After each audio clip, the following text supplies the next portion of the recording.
Hello, and welcome to the Journeys with PDA Coffee Chat podcast, where we seek community connection and co-regulation while chatting about all things PDA.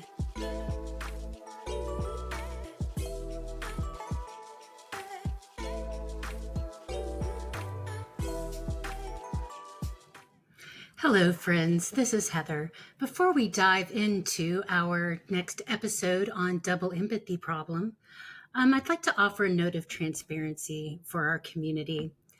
The autistic researcher who first presented the double empathy problem, Dr. Damian Milton, has written about his interpretation of pathological demand avoidance, or PDA. He argues that rational demand avoidance, or RDA, may be a better explanation for the characteristics of PDA. We don't want to discard Dr. Milton's work on the double empathy problem because we happen to disagree on how he perceives PDA and where its characteristics fit within the autistic experience. However, Journeys with PDA wants to make sure that we are transparent in protecting our community. The double empathy problem impacts the way autistics are perceived by the neurotypical world and PDAers who are autistic. And now, let's listen about double empathy problem. Hello, and welcome to Journeys with PDA Coffee Chat podcast. I'm Heather. And I'm Kerissa. And today we are going to be talking about the double empathy problem. Heather, what is this problem? The problem.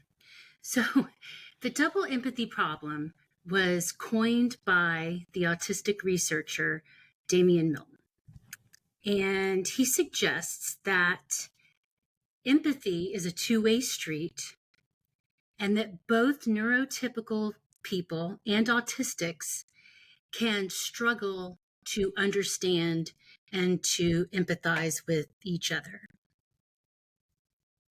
There are some challenges with this because it actually kind of flies in the face of what has been generally thought of for autistics and communication. So there's a traditional view that empathy is a one-way street where neurotypical people have the ability to empathize with autistics, but that autistics lack that ability. So you might hear like, well, he's autistic, he doesn't show empathy.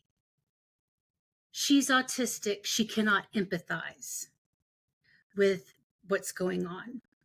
And the double empathy problem states that no, really, this is a two-way miscommunication between autistics and neurotypical people. Autistics have empathy and process empathy. We just do it very differently than neurotypical people process and experience them. So this kind of goes into this idea that autistic people don't really have feelings, or that they don't feel strongly, or that they don't understand what others are feeling. And so then it's been looked at as it's an autistic problem. Right. Especially since, one of the criterias of diagnosing autism is it's a social communication disorder.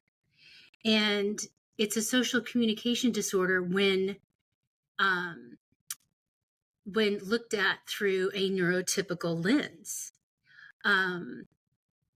There are actual studies that show that neurodivergent people communicate very, very well with other neurodivergent people, just like neurotypical people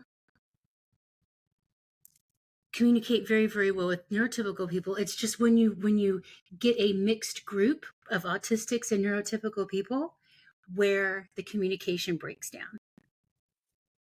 And so it seems like it's not it's not like a lack of being able to understand or communicate. It's like there's a roadblock between the two neurotypes communicating with each other.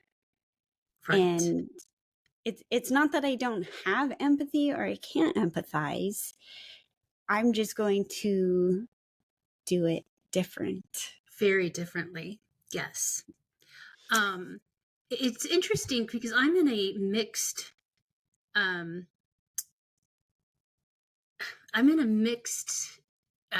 brains family, I guess we could say. My husband is neurotypical. My son is autistic, PDA, ADHD. I am ADHD and identify as autistic. And my son and I have shortcuts in our communication.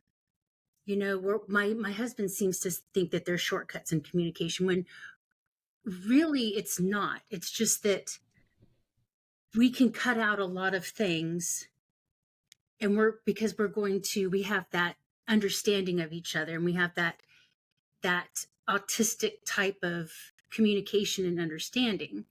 um, I tend to be able to sometimes translate for my husband, you know, what my son is meaning when he says XYZ. For the most part, I can. But it doesn't mean that I can also talk neurotypical fluently, because there's still times when it's like, I think I'm being very apparent in what I'm asking or saying, and I'm not. And then but it goes the other way too, where my husband feels that he's being very specific and he's not. Like, it's like, we're going to have to work. We're going to have to work on breaking down what we are actually trying to communicate with one another. And it was tough before I realized that um, there was this discrepancy in how we communicated. I mean, it was rough. It was really, really rough. But we've worked really, really hard to just kind of put the brakes on things and say, you know, I don't understand. Let's go through this again, and you know, let's clear up where this communication misunderstanding is happening. Right, right. And so I can remember before either of my kids were diagnosed autistic, it was like I had this deep, deep connection with my son, because I just knew, I could just feel what he was experiencing. Mm-hmm.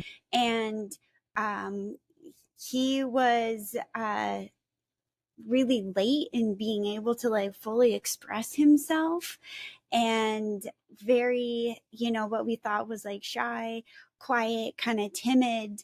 And so I could just sort of sit around him and know what he needed, or he could say 3 or 4 words to me and I would know exactly what was going on. And I just thought, like, we just have this like really special bond, which I believe that we do. Mm-hmm.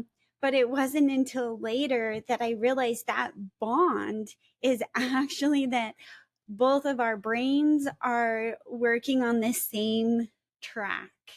And so not only would I probably have the same, maybe sensory experience that he was having. So I knew that he was being bothered because I was being bothered, but our brains were on the same track, and so it was easier for me to just click with him and understand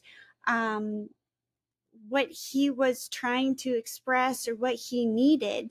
And So having this information that it's not that an autistic person is cold and they don't feel, it's just that they're going to express it in a different way, makes so much more human connection easier, Right. because like you're saying, once you know that, then it can be like, oh wait, like let's pause, let's stop. We're both we're on different tracks right here. We're thinking different things. Let's Right. And the onus has always been put on the person with a neurodifference to work harder to communicate, really to work harder to conform to neurotypical standards. Um, absolutely. right. And that's where, that's why understanding double empathy would be so, so important um, for people who are working with neurodivergent brains. Um, because, a lot of these therapies are written and developed around teaching autistic people or forcing autistic people to present neurotypically. And it can lead to a host of um, problems for the autistic individual or just the neurodivergent individual. I have a couple of real life examples where it recently has happened in our family.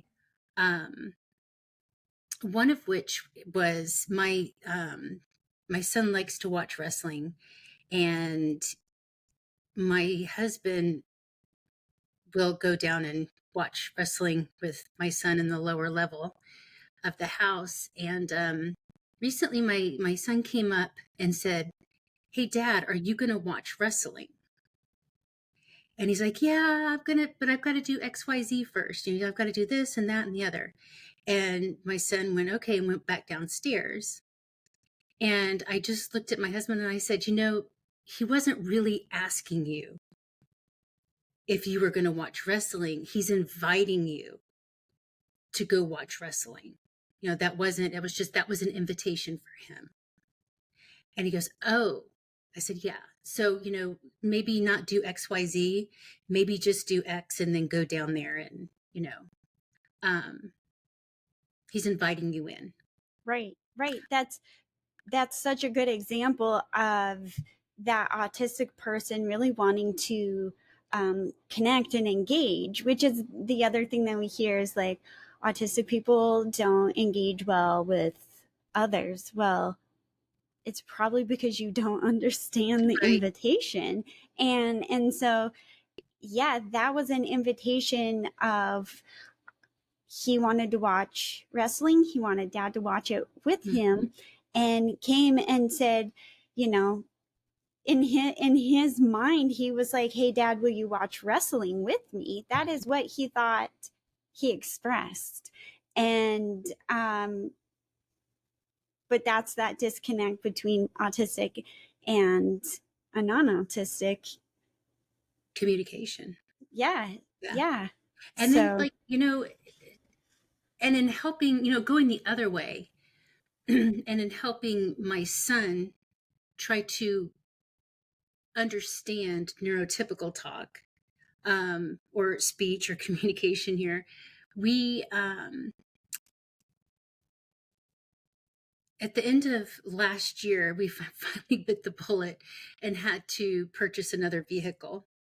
Um, and I had gone to the dealership, before, picked out the vehicle, got all the everything, all the groundwork done, um, so that my husband could come in and we could purchase the vehicle like on the weekend.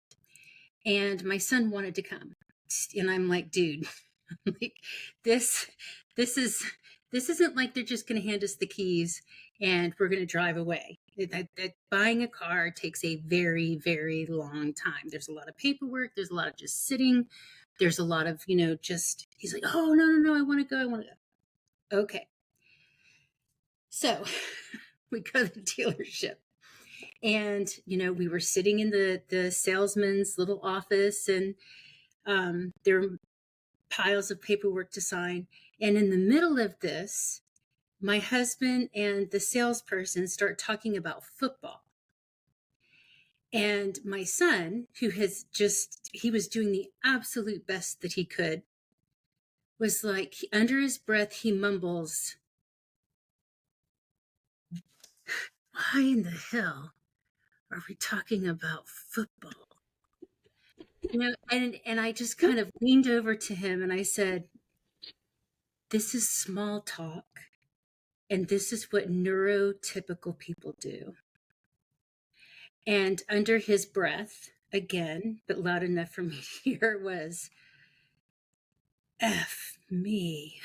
but it was the real word, which we don't, if you followed us for a while, we don't, if he feels like he needs to express himself with colorful language, then he expresses himself with colorful language. But no censorship. There's no censorship. No, I just but that was just kind of like, okay, he's not understanding what's going on. We went to the dealership to buy a car. He knew that there was going to be paperwork involved. He knew it was going to take a long time. And then all of a sudden we're having a conversation about football. And, instead of redirecting him or, that's not polite, it's just a very simple explanation of what was going on was enough to bridge that gap there. Yes. For him to understand what, why we were, he still wasn't happy about it, but he had an explanation as to what is going on. Which is so beautiful. And I absolutely love that because that is what we should be doing with our autistic children, is not trying to alter or change their behavior by saying that's wrong, that's bad, but here, like, giving them that deeper understanding of the situation and helping them, kind of go deeper into it. And so who knows, someday down the road, your son is going to be buying his own car and he's going to flash back and he's going to say, oh, when you're buying a car, you talk about football, and so he's going to be like, okay, so he's going to be able to engage in some of that small talk, because it was shown to him and modeled to him in a very realistic and very gentle, non-shameful way. And that's one of those things that solves this double empathy problem. Yeah, absolutely.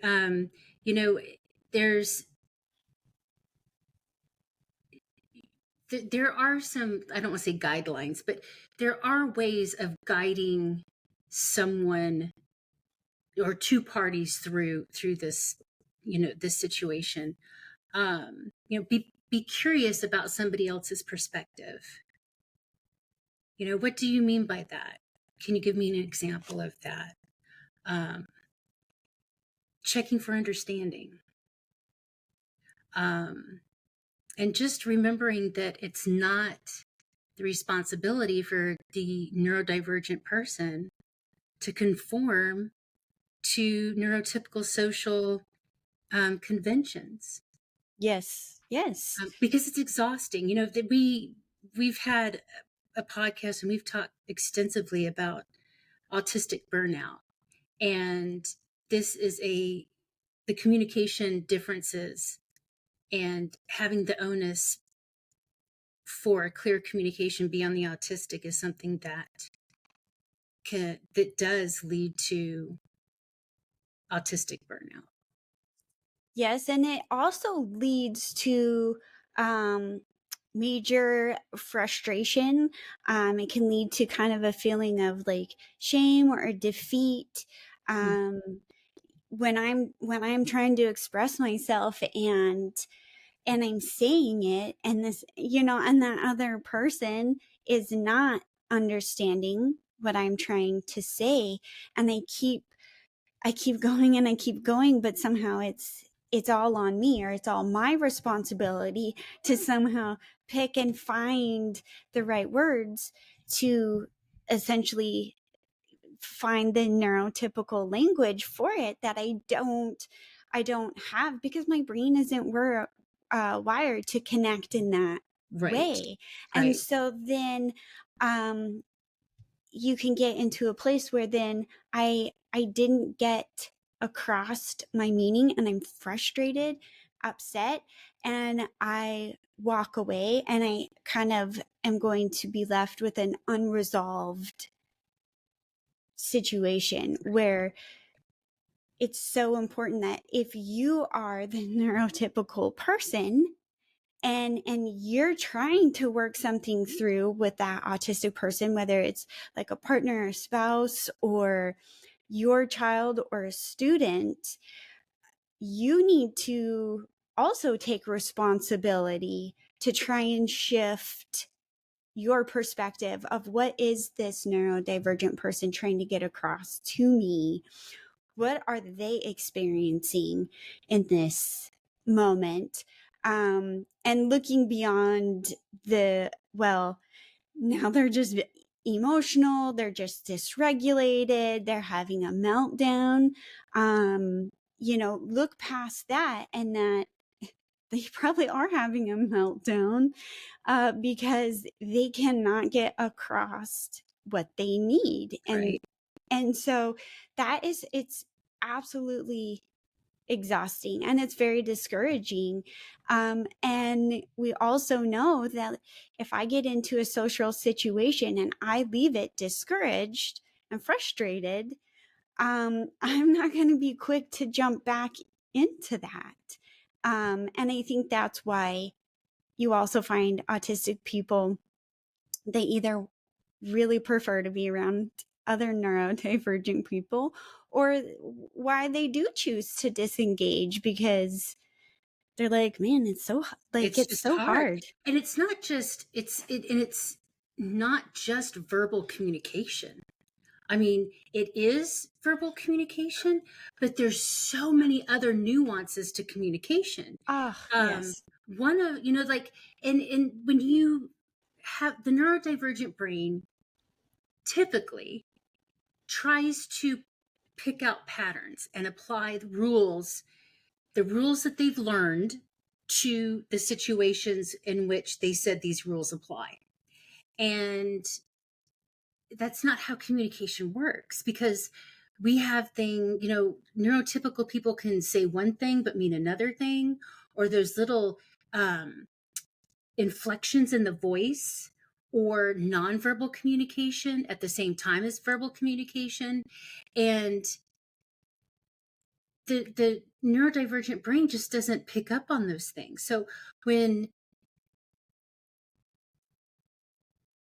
when you have said something but you mean something else, but then you get upset because, well, you didn't understand, you didn't pick that up, you didn't get that, you didn't, what, no, no, no, because there's all these little nuanced things that we just don't see them.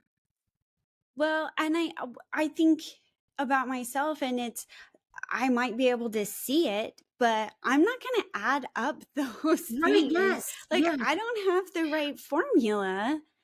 And so then I'm like, I actually, what those other like non-verbal body language, tone and inflection, I feel like I don't actually have the formula. Or yeah. And so I'm like, so I don't actually know what you're getting at or what you mean. So I'm like, okay, so that data is useless, and I'm going Yes. to wipe it away. Yeah. And because I don't know. And it's not that we don't want to understand. and be Absolutely. participants in this. It's just that it's exhausting. Absolutely. It is and painful. It's exhausting and painful. And it's kind of like, I'm doing the best I can to get through this, whatever it is for the day. I don't have the energy to decode this. Right. Right.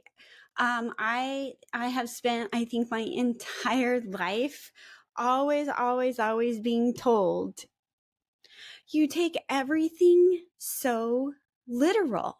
You take everything so serious. Don't be so literal. And just like my whole life being like, wait, like, but why are you saying these things if you don't mean it? Then why are you saying it? Like, just only say the things that matter. What is this extra stuff? Right. So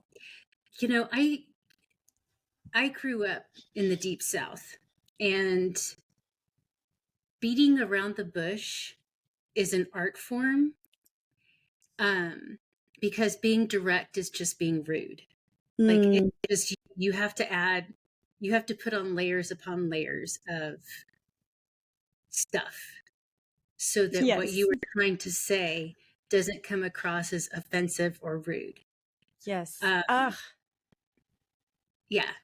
Um, and that can be very, very difficult.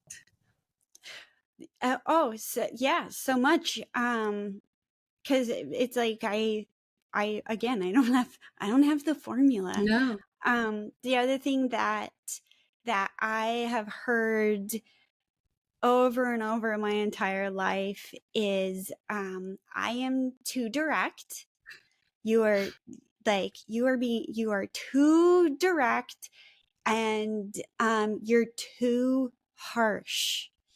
And I always was like, what? Like, why would I not point blank directly tell you my thoughts, ideas, and feelings? Why is it harsh when I'm like, I really don't want to do that? Like, Mhm. and so that's that breakdown when we go double empathy problem is then it becomes this problem because I'm too harsh, I'm too direct, you're too cold, and I'm like, well, I'm just actually dealing with facts, and I want things to be very specific and very clear, because that's how I wish people would talk Mhm. to me. Could you just be specific and very clear on what's going on? Like, so that so I don't have to guess and then be frustrated, confused, overwhelmed, or discouraged. Right. Just let's just like be direct. And I hate like hinting. When people are like hinting, and I'm like, I can't. Just I tell don't. me what you mean. Just Just tell me what you yeah. mean. I'm having flashbacks of when, before I was diagnosed ADHD and other things, I would have people tell me, you're just so real. You're real and you're honest. you know, like, maybe that should have been a flag right then and there. That, Right. right? Um, Uh, you're like, I am being real and honest. You're like, wait, is there some other way that I'm supposed to be doing it? Because I'm actually just being. um one of my favorite phrases that has made just like my life so much easier after being diagnosed autistic is telling people around me, can you be more specific? Can you give me more details? Can you phrase that in a different way? And one of the also the most important is, I need one more minute to think that through. And so those are phrases that I've adopted and that I use, so that I don't get into this double empathy Mhm. problem where there's this disconnect and this roadblock in communication. Because if I am calm and not upset, and I say to you, can I have some more details? Then that person that I'm talking to, they don't have to get defensive or frustrated.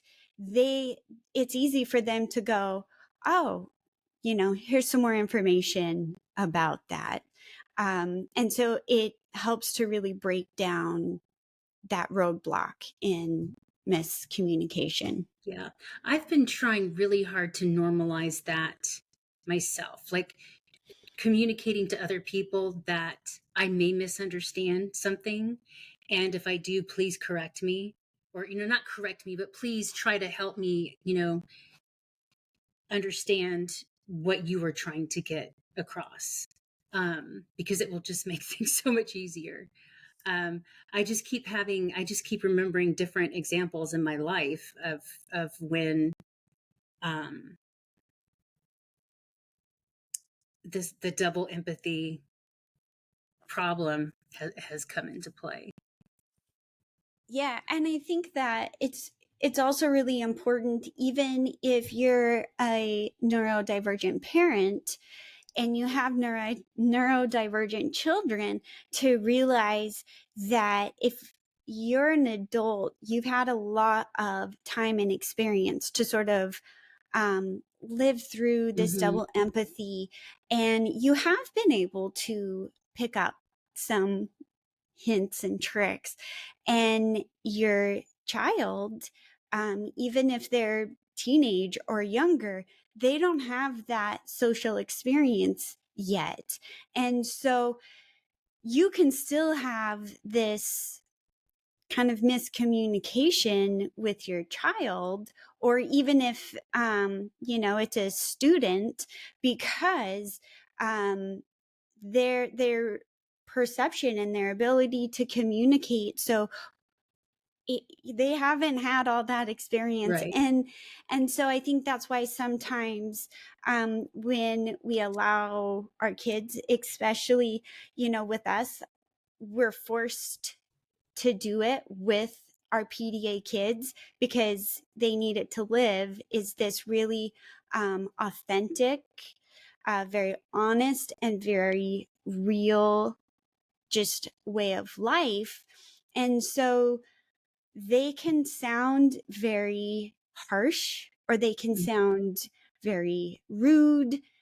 This is to the outside world. And still sometimes one of my kids will say something to me and I'll be like, Mm-hmm. wow, like that's rude.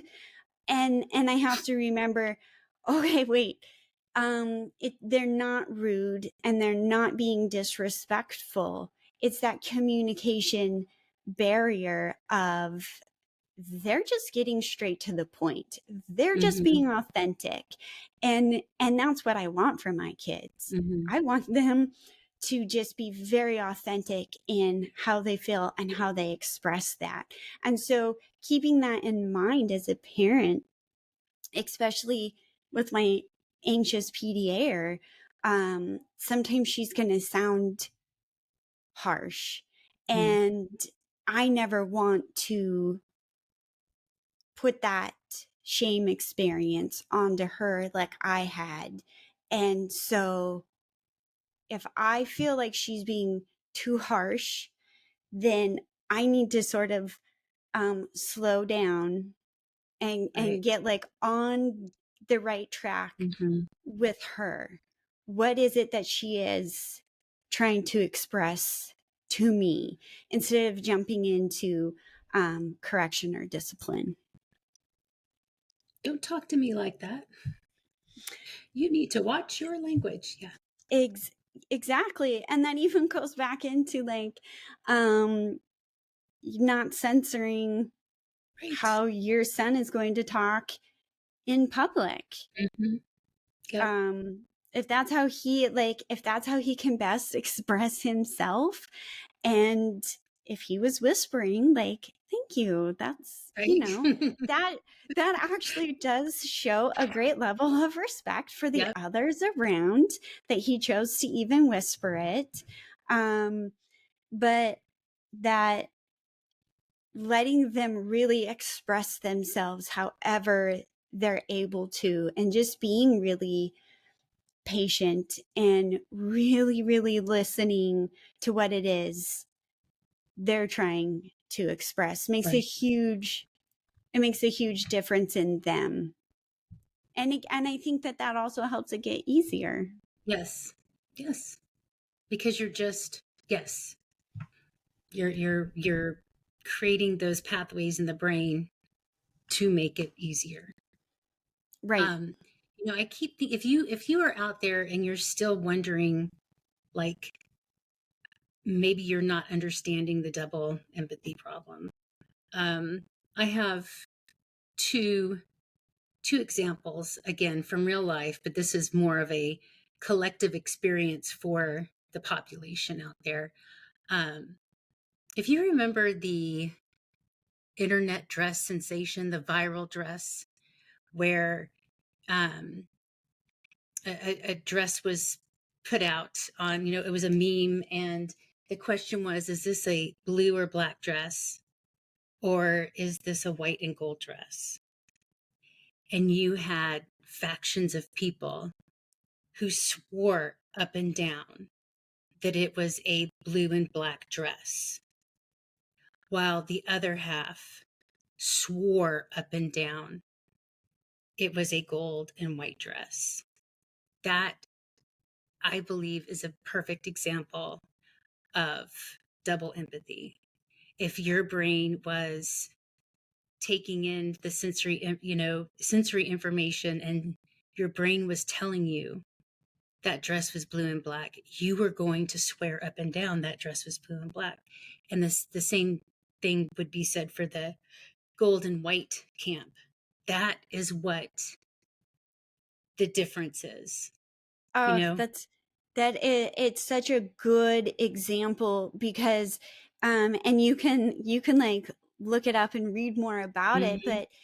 but that those two different perceptions of that image actually have to do with how your brain Mm-hmm. Mm-hmm. processes the information that comes in through your eyes. And it's literally how your brain is wired to receive that information. Right. And that's exactly about double empathy. Right. And then to have a non-visual example, but an auditory example would be are you hearing Laurel or are you hearing Yanni?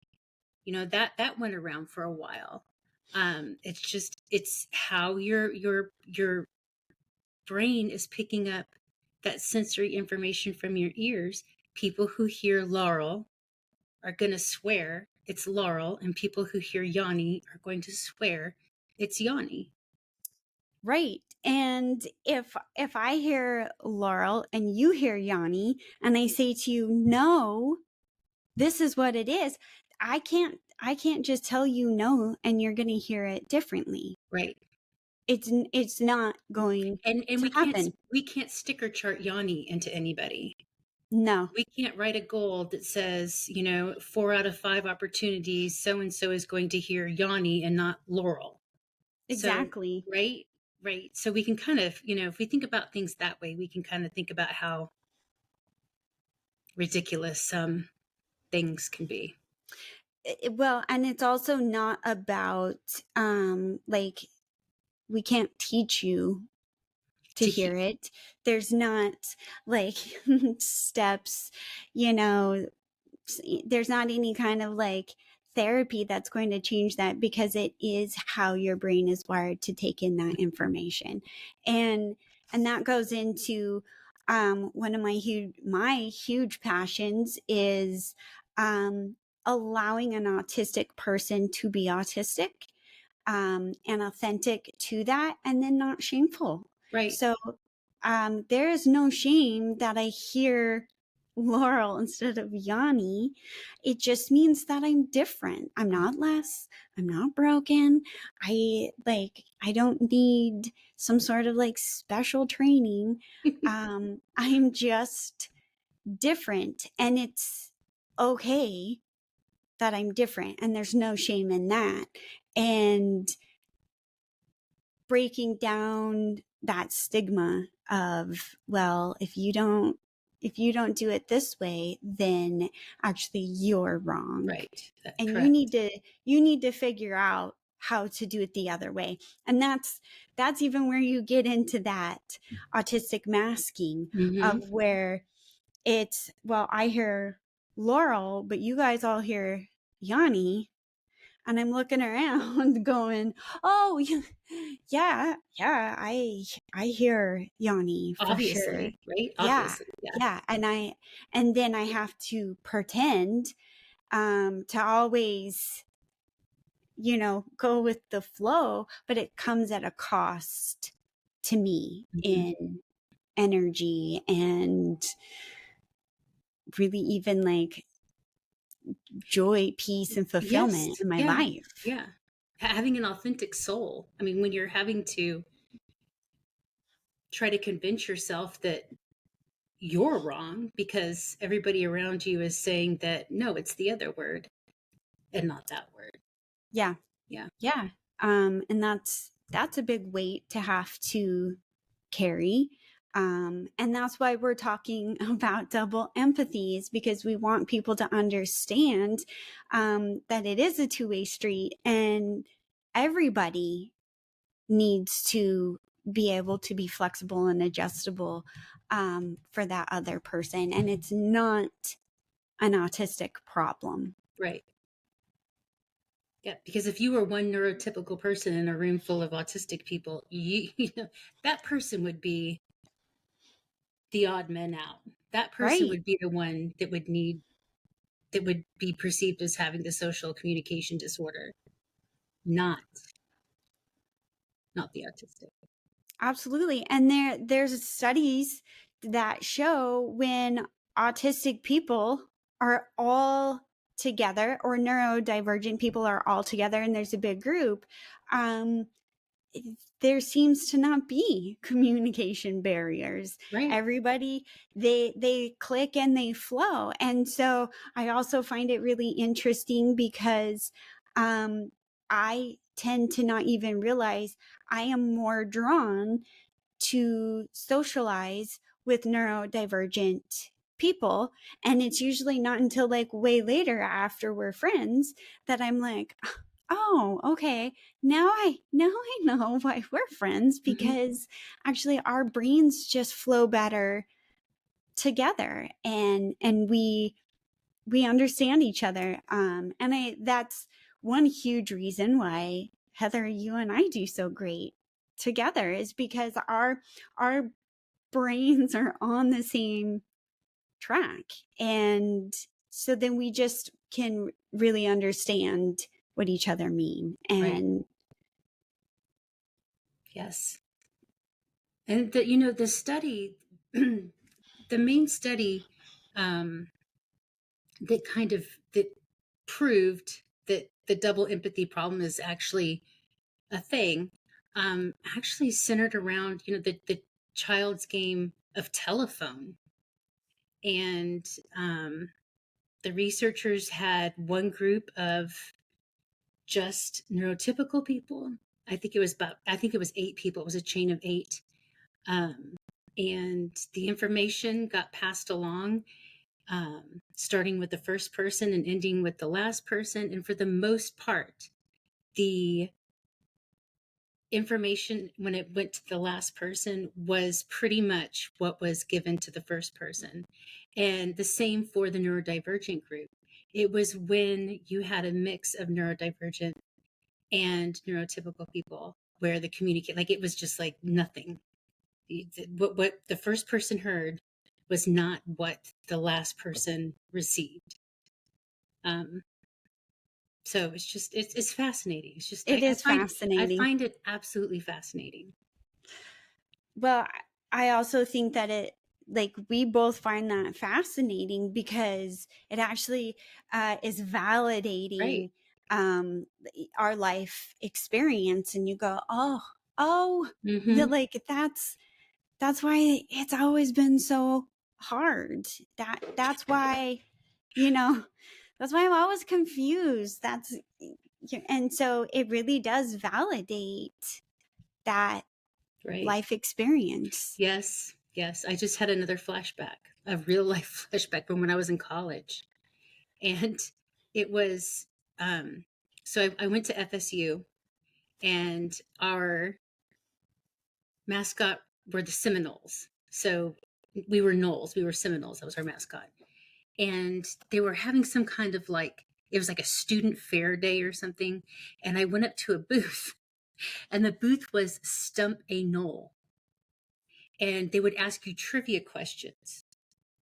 And you would try to, supposedly the people behind at the table were supposed to ask the people coming up to the table, i.e., me, the questions. And I would try to answer them. Well, I thought like that made no sense to me.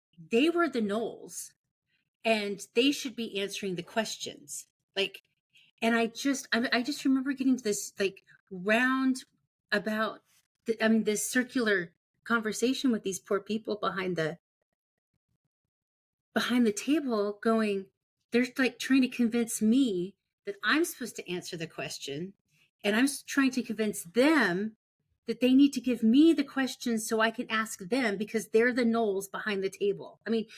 Just stuff like that. It's just like, how could this makes no sense? Right. But Right. now I think back and I go, oh, oh, now I get it. Yes. Yeah, Yeah, absolutely. yeah, it's crazy times. Yeah. Um, Just another flag there. right. Just Well, another. and that too. When you start like learning all of these things, then you're like, oh my, Oh, you're like, oh wow.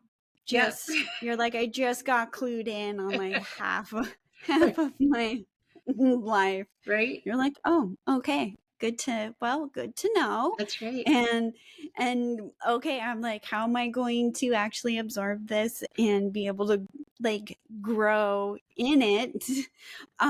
Which I still tend to be confused most of the Yeah, time in like big social groups when I'm like, I don't get it. I also, I'm one of those people always, as I was told, like, wow, you have like no sense of humor. And I would be like, what? How do I have no sense of humor? I think I'm funny. And so really what it is, it's that communication barrier in when people are making jokes. And I'm like, well, that doesn't make sense. Like, that doesn't add up. And so none of them are ever funny. Or I'm like, wait, what does that mean? Like, what are you talking about? Or that's not how you would do that. And so it's always like, ah, you have no sense of humor. And I'm like, actually, you're probably just not that funny. And so then there's that double empathy where I have no sense of humor. They're not actually funny.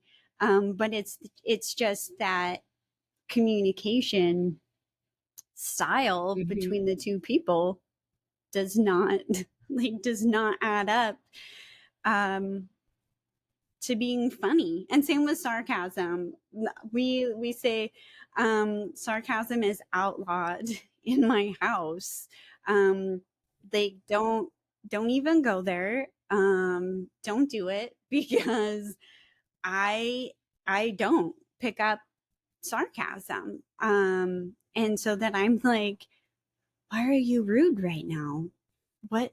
I thought that we were having a good time. And so it's just like, no one be sarcastic. Also, of course, having autistic kids and they pick up like sarcastic phrases, they didn't actually understand it in the original context. And so then they're saying it not even in the right context, way, inflection. And so then it's just leading to an even bigger state of confusion where I'm like, what is happening? What is happening right now? But see, I could be deadpan sarcastic, and my husband can't pick up on it at all. He has no idea that I'm joking, that I'm kidding, because I can just be deadpan.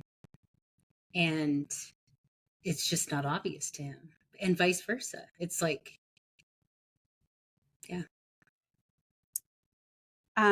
Yeah, so very much I'm like, just don't be sarcastic, just tell me what you need, no hinting, and we'll just do really, really great. And everyone can get along super nice. Heather, if people want to learn some more about double empathy, how can they learn more about it? Well, we have a very nice little downloadable resource on our website. It's under the resource tab at journeyswithpda.com. There is a content creator. Her name is, her handle is Neurowild. And she's on Insta and Facebook, and I think she's a speech pathologist or she's an OT, one of those. And she has amazing, like little comics explaining things, graphics explaining things. And she has a really good one on double empathy. Yeah, just being very curious and, going out there. And I think that's another really good. How many times can I say good in one sentence? I'm going to be the goodest here and say it a couple more times. That's okay. Okay. All right. And if you would like to learn more about pathological demand avoidance autism profile, you can head over to the Journeys with PDA website. We have lots of great resources, and you can learn more about that. You can also follow us on Instagram. Heather, thank you so much Thank for you. sharing all about double empathy today. Alrighty. Thank you. Bye, everybody.